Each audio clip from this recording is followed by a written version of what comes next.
Bismillahirrahmanirrahim. Alhamdulillahirabbil alamin. Wa bihi nasta'inu ala umuri dunya waddin. Wassalatu wassalamu ala asyrafil anbiya'i wal mursalin wa ala alihi wa ashabihi ajma'in, amma ba'd. Saudara-saudara sekalian yang dimuliakan Allah, pertemuan kita kali ini kita akan coba berkenalan dengan filsafat Islam. Insya Allah ini pertemuan perdana kita, dan kita pengen berbicara tentang filsafat Islam kurang lebih setengah jam ke depan. Mudah-mudahan nanti dari pertemuan ini kita bisa mengambil manfaat, dan paling tidak kita bisa mengenal yang pertama nanti apa sih yang dimaksud dengan filsafat, kemudian bagaimana karakteristik berpikir filosofis, kemudian apa sih yang dikaji filsafat, dan pada akhirnya nanti di sesi ini kita akan tutup dengan apa hubungan antara filsafat Islam dengan filsafat Yunani. Baik, kita akan mulai dari poin yang pertama. Ketika kita mendengar kata filsafat, maka yang nampak atau yang terbayang dalam benak kita adalah keruwetan. Ini saya rasa merupakan image yang keliru, dan saya pengen merubah ini. Makanya saya pengen ketika misalnya di buku-buku filsafat lama, ketika kita gambar seorang filosof, pasti ya filosof itu adalah seorang tua berjenggot panjang, kemudian kadang botak, kadang rambutnya panjang, dan simbolnya apa itu? Kalau Aristoteles misalnya dengan istilahnya pegang kepala pusing, dan ini image yang saya rasa membuat filsafat menjadi semakin nampak ruwet. Nah, kita pengen menampilkan filsafat jadi sesuatu yang menyenangkan. Maka nanti kalau bisa kita bikin buku filsafat, sampulnya bukan gambar orang pusing, tapi gambar orang ceria, kayak motivator, kayak anak muda yang ceria dan lain sebagainya. Oke, saya pengen itu. Baik, perkenalan pertama kita akan coba lihat bahwa filsafat secara bahasa ini berasal dari kata Yunani. Nah, kalau dengar kata Yunani kita sudah otomatis tahu bahwa filsafat ini memang produk Yunani. Jadi awalnya dulu memang Alkisah orang Yunani lah yang pertama kali berfilsafat. Nah, secara bahasa, filsafat terdiri dari dua kata, ada kata philo dan sophos.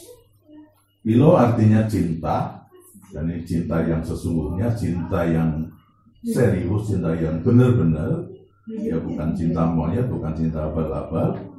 Dan itulah cinta para filosof nanti, cinta yang kata orang Arab fihi makna tolak, ada cinta yang kemudian di dalamnya dia ada liroh, ada spirit untuk terus mencari. Nah, ini cinta. Barangkali kalau kita bicara cinta dalam khasanah literatur Islam, Anda semua ingat kisah Laila Majnun, bagaimana Kais yang jatuh cinta kepada gadis pujaannya si Laila, dan beragam cara, beragam tingkah kemudian dia lakukan agar dia bisa mendapatkan cintanya itu. Ya, banyak sequel tentang kisah ini, dan kita bisa baca lebih lanjut dalam kisah 1001 Malam, kisah Laila Majnun. Baik, philo itu. Kemudian sophos kalau dalam bahasa Inggris diterjemahkan biasanya dengan wisdom. Dalam bahasa Arab itu diterjemahkan dengan kata hikmah. Nah, ini permasalahannya. Kalau dalam bahasa Indonesia ini memang nggak bisa kita temukan satu kata yang bisa mewakili makna ini. Paling tidak kalau kita sodorkan butuh 3 kata untuk menjelaskan arti kata sophos ini, wisdom atau hikmah. Yang pertama adalah kebijaksanaan. Ini identik dengan kata hakim atau hikmah. Ya. Kemudian yang kedua kebenaran. Yang ketiga adalah pengetahuan tertinggi. Paling enggak 3. Nah, 3 kata ini yang bisa menjelaskan makna Sophia, makna Sophos secara utuh. Nah, dari 3 makna ini kita bisa pahami bahwa filsafat memang nanti pada saatnya akan terbagi menjadi 2 bidang, ada bidang teoritik, ada bidang praktis. Kita tahu kalau mencari pengetahuan, ya ini nih pasti nadanya adalah teoritis. Sementara kalau bicara tentang kebijaksanaan, bagaimana orang bijaksana baik, itu berarti praktis. Nanti kita akan lihat definisi-definisi menurut para filosof. Ada yang nuansanya praktis, ada yang nuansanya teoritis.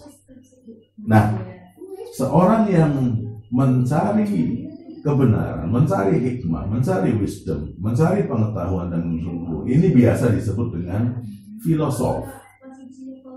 Jadi jangan salah, nanti ada filsafat atau falsafah sebagai kata benda, ada filosof atau filosof, filosof dalam bahasa Arab jamaknya falasifah, ini adalah orangnya para filosof. Kemudian nanti ada istilah filosofis, berpikir falsafi, ini menjadi kata sifat. Nah, sedangkan kalau kita bicara sumber filsafat, ya, intinya ini memang bicara tentang mengeksplor kemampuan manusia. Filsafat sumbernya adalah manusia, akal mereka dan juga hati mereka, akal mereka. Baik, secara praktis gini, kalau misalnya Anda ditanya, filsafat itu apa sih? Ada satu kata yang secara praktis bisa mewakili, bisa merepresentasikan dan bisa menjelaskan, saya rasa. Mahiyal falsafah, kita bisa menjawab dengan sederhana, al-falsafah hiya at-tafkir al-aqli. Filsafat adalah berpikir rasional. Kemudian orang lanjut bertanya, kalau filsafat itu adalah berpikir, alaisa kullu insanin dzu aqlin mufakkir, ini kata orang kan itu, bukankah setiap person, setiap individu, setiap manusia ya yang punya akal mereka berpikir, hal nastabi wa naqul anna kulla insanin mufakkir huwa filosof. Nah, oke deh. Kalau gitu boleh nggak kita katakan semua orang yang berpikir dan dia punya akal, dia adalah filosof?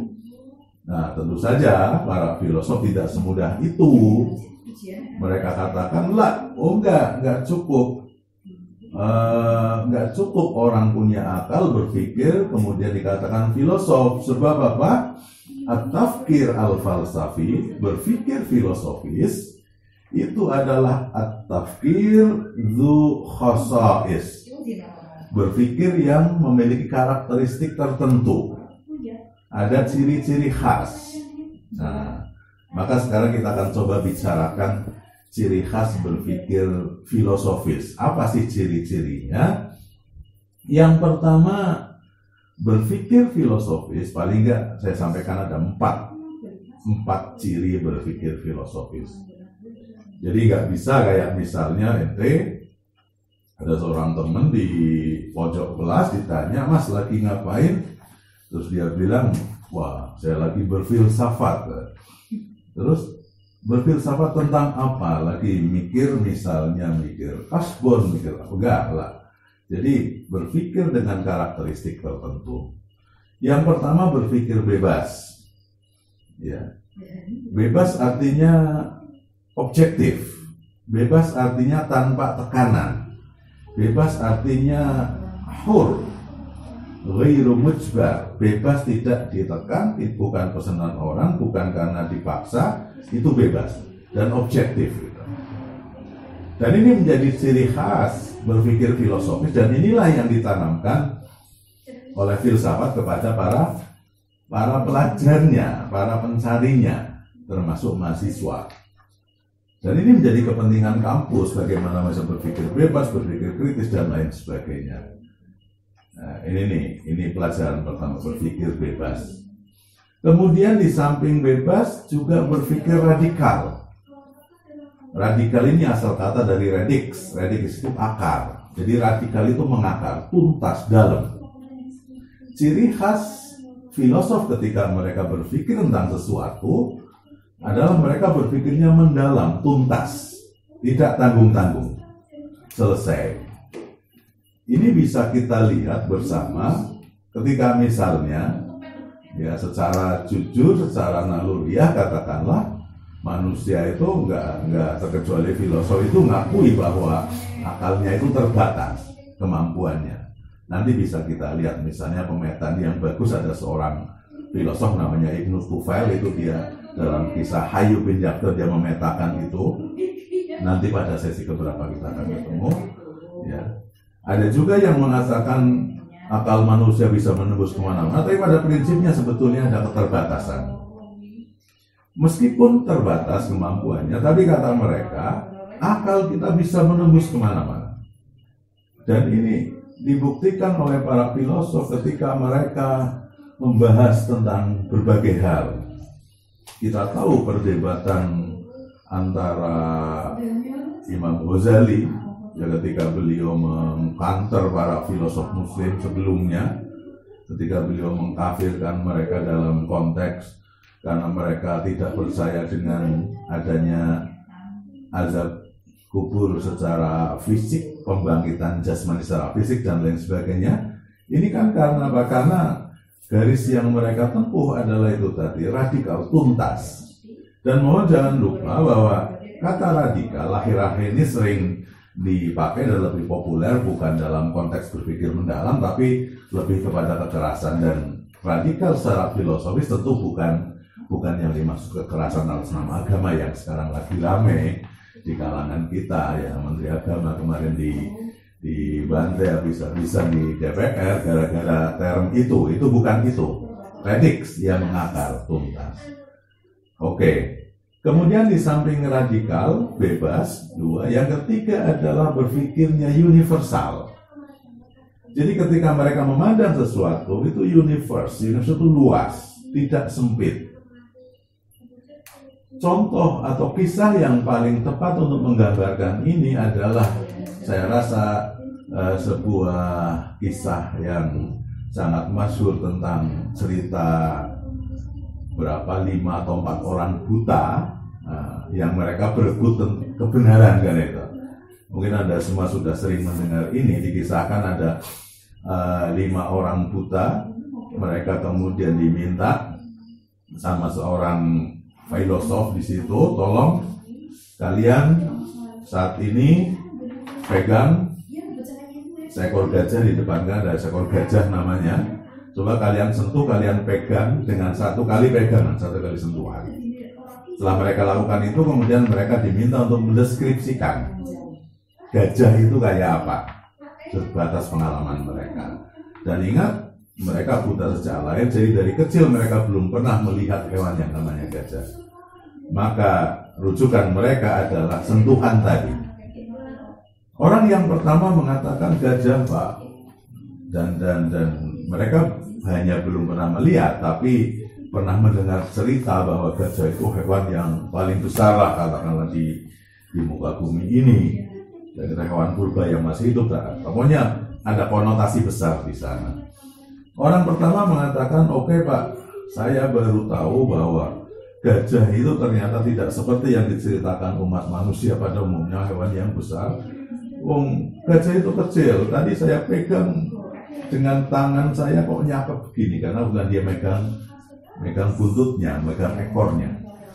Lalu giliran orang yang kedua mengatakan, oh kamu mau ikut-ikutan membohongin saya ya, kata dia. Orang-orang sudah cerita bohong tentang gajah dan hewan besar, itu menambah lagi hewan yang kecil panjang. Enggak, gajah itu bukan besar, bukan kecil, tapi lebar karena dia pegang telinganya.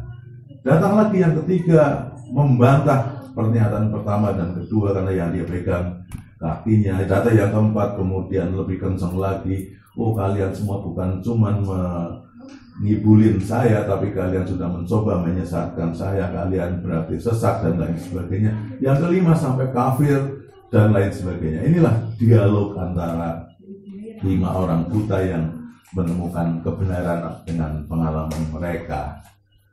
Ini akibat apa? Yang salah siapa? Apakah orang pertama, kedua, ketiga, keempat, kelima? Enggak. Semuanya benar, karena itulah batas pengalaman mereka. Ya. Terus yang paling benar yang mana? Ya semuanya benar, asal proporsional. Kenapa dia bilang gajah itu kecil? Karena ekornya bagian. Karena dia bilang sesuatu itu parsial, tidak universe, tidak. Dia itu juz'i, dia hanya melihat sebagian. Nah barangkali kegaduhan kita selama ini itu ya kayak tadi itu orang-orang buta yang megang gajah yang itu gajah, kemudian mereka dengan semangat, dengan ngotot mempresentasikan, mempertahankan kebenaran yang mereka dapatkan. Nah, jadi pada intinya filsafat ngajari kita melihat sesuatu secara menyeluruh.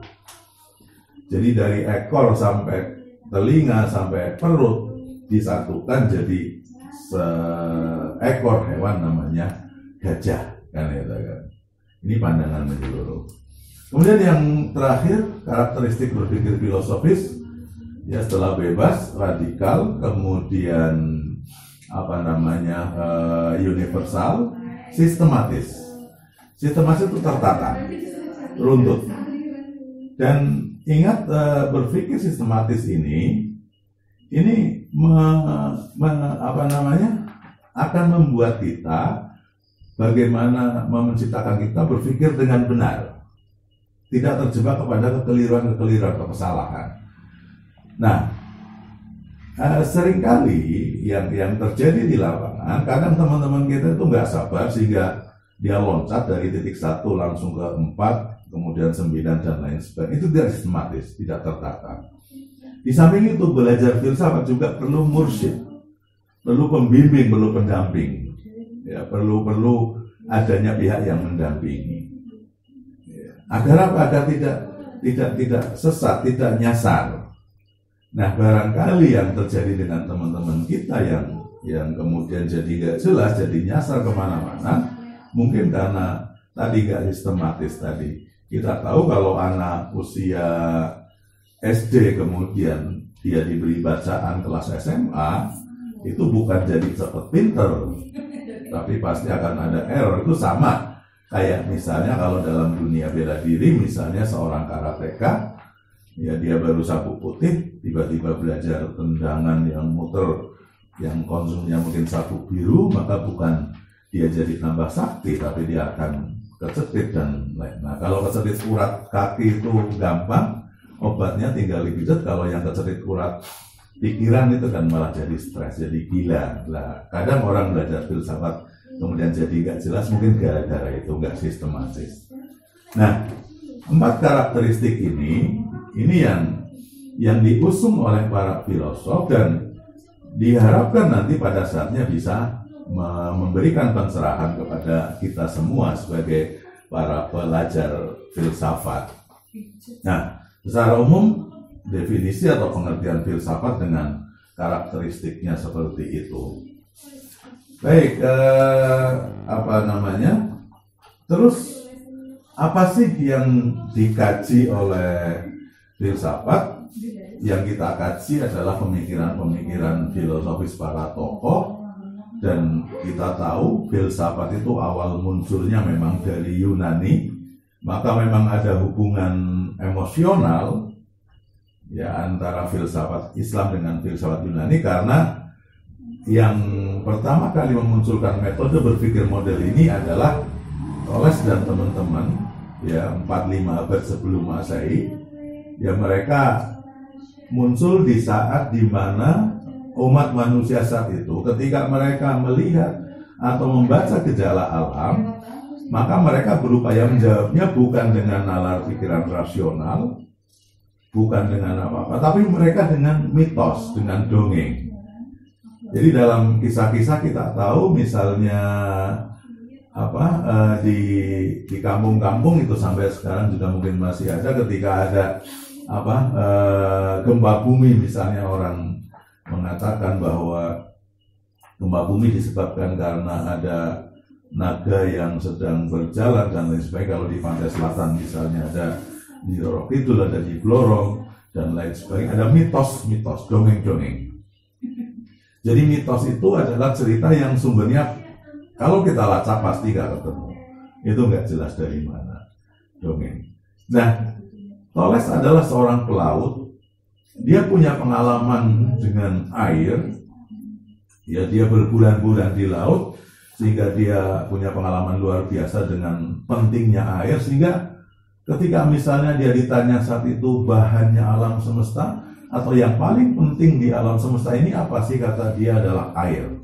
Tanpa air manusia gak bisa hidup. Nah, jadi unsur utama atau dalam bahasa filosofis arche, mungkin bukan airnya, bukan substansi jawaban teknisnya bukan, tapi yang terpenting adalah gebrakan di sini bagaimana seorang Toles kemudian menjawab pertanyaan, mencari jawaban tentang gejala alam itu dengan merangkai pengalaman dan rasio dia. Ini terobosan yang luar biasa. Karena sementara ini mitos itu kan gak hanya mitos-mitos kuno, mitos modern sekarang juga ada. Mitos modern itu misalnya kalau dalam pilkada, dalam pemilu misalnya, ya orang lebih percaya kepada uang misalnya daripada kepada program. Itu jadi mitos modern. Tapi oke deh. Jadi memang yang diusung filsafat ini adalah bagaimana merubah paradigma berpikir.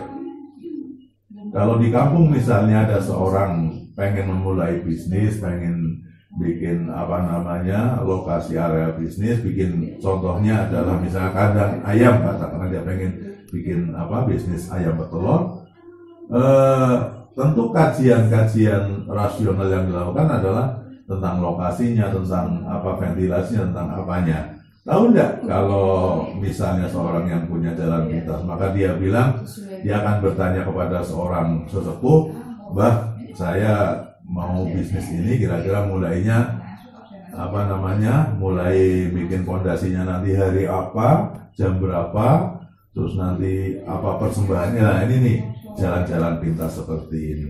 Termasuk ketika misalnya di kalangan kita orang pengen pintar, orang pengen menguasai masalah, bukannya baca buku, bukannya belajar, tapi kemudian menyeduh kalau di kalangan santri itu dulu ada semacam guyonan, ya kalau ente pengen hafal doa ini, surat ini, tinggal ditulis di kertas, kemudian dibakar, bikin kopi, diminum, masukkan itu materinya.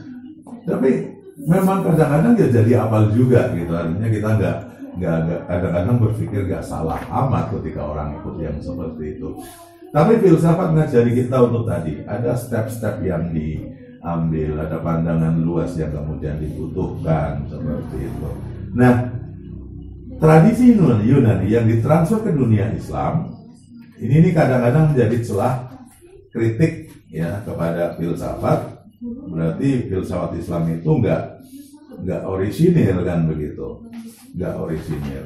Dia ngambil dari Yunani. Ya. Tapi yang paling penting begini, transformasi yang terjadi dari pemikiran ini ke dalam pemikiran ini kan ada yang namanya asru tarjamah. Zaman dulu itu ini proses penerjemahan dari pemikiran ke dalam bahasa Arab. Dan dalam konteks mentransformasi ini para filosof muslim itu tidak kemudian tidak kemudian mentransfernya secara mentah-mentah, enggak semuanya diusung. Mereka sangat-sangat selektif, satu itu.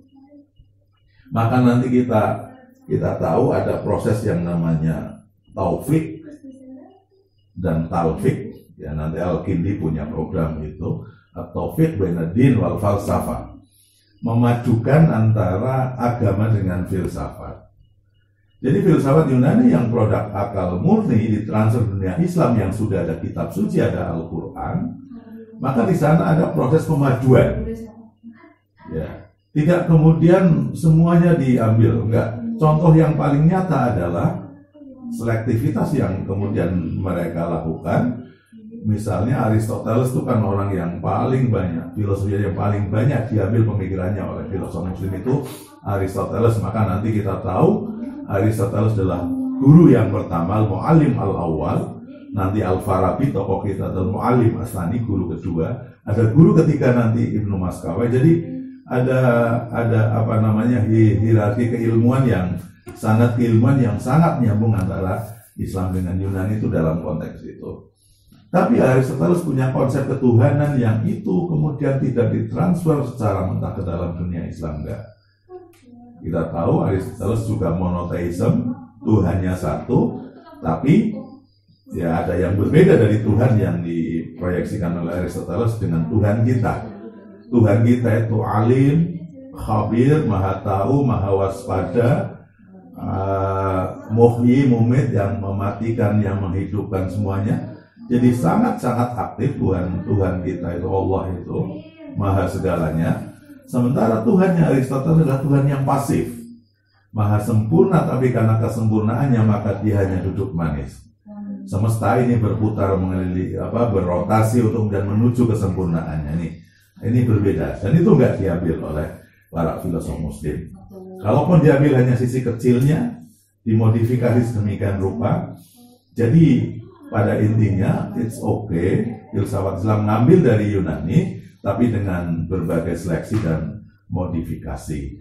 Dan saya rasa itu bukan aib kalau dalam ranah pemikiran kemudian kita transfer dari bangsa lain, dari rumpun lain. Yang penting adalah kita punya prinsip, kita punya kitab suci yang kemudian bisa ada proses at-taufiq baina din wal falsafah, dan Al-Kindi dan teman-teman berhasil memajukan itu. Baik, untuk sesi ini saya rasa itu. Nanti kita lanjutkan ke sesi berikutnya. Semoga bermanfaat. Wallahul muwaffiq ila aqwamit thoriq. Assalamualaikum warahmatullahi wabarakatuh.